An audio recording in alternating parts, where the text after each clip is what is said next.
So, the statement that there's a place where the Lord lives and He's infallible, and there's other living entities there who are also infallible. So it means that the Lord, of course, is above everything. He's controlling everything, Supreme Controller. So He's not forced to do anything against His will. The living entities, according to their karma and their desires, they get different rewards and punishments. If they achieve a perfection, that perfection should be understood. It doesn't mean they become God. Not perfect as God is perfect, but God-like in the sense that they become qualified to associate with God, and they become perfect in their service to God.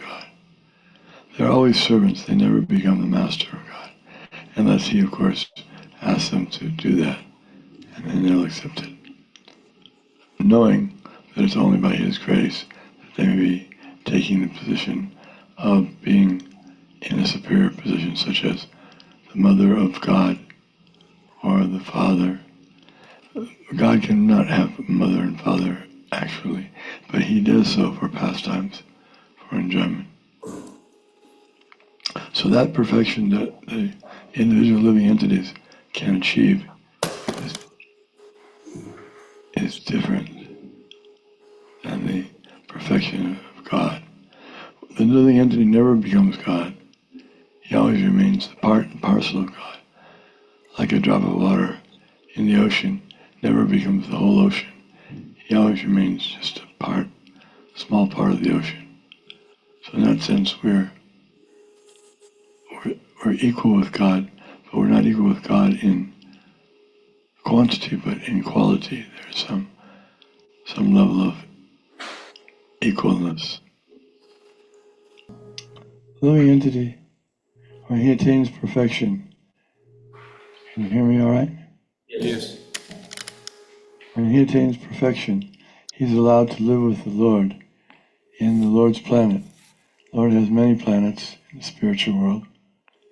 He lives there in His different expansions.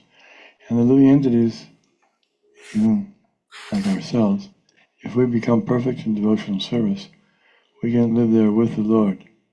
And we don't have to come back to the material world.